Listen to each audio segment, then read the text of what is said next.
Hi, on this video I want to talk to you about doing too much, too soon, too fast.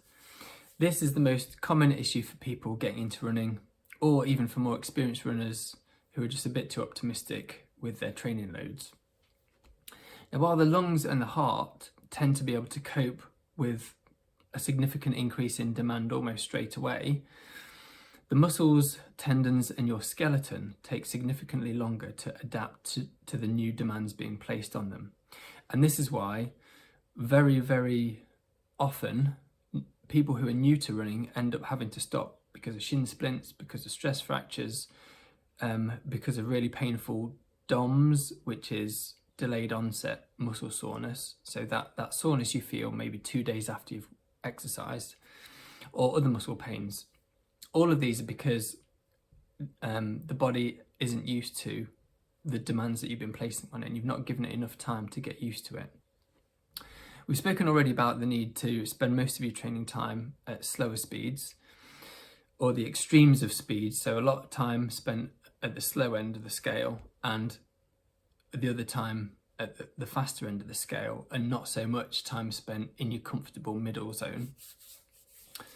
Now, there is a school of thought that says it's not necessarily doing too much too soon too fast. It's more a case of muscle imbalance or other imbalances in the body. Now, I can understand that. Yes, that probably is one of the reasons that people get injured. But almost inevitably, if you do load your body too much, you are going to get injured. The other point is that, we are human beings, we're not perfect. So even in elite runners who, this is the thing they do day in, day out, they will still have some form of imbalance. And this is why, yes, one calf muscle, for example, might get strained and the other one doesn't. So that there may well be a weakness there or an issue. It doesn't necessarily mean that it's the calf that's the issue, though. Sorry, itchy nose.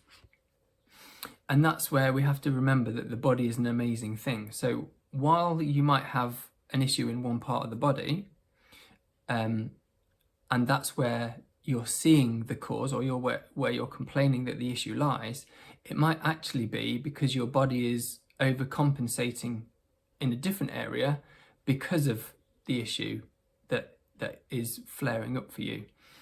And that's something that we often see, is actually there might be an imbalance in the upper body or in the hips, but it's actually causing a problem in the foot or the ankle or the lower leg. And that imbalance is something that needs to be addressed, but it doesn't necessarily, if you've got a calf strain, doesn't necessarily mean that it's the calf that's the problem. It could be something else that's the problem, and the calf is taking the extra load and therefore working hard doing its own job as well as someone else's job in the body, and that extra load is what's caused the issue. So it's thinking about what is it that needs to be addressed in order for your body to work properly and function more efficiently and in a more balanced way.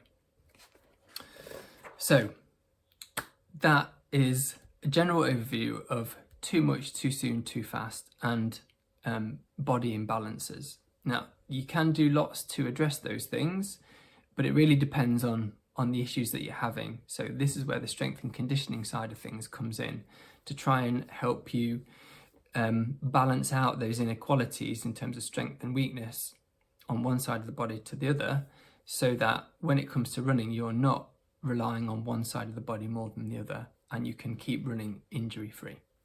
Okay, I'll see you on the next video.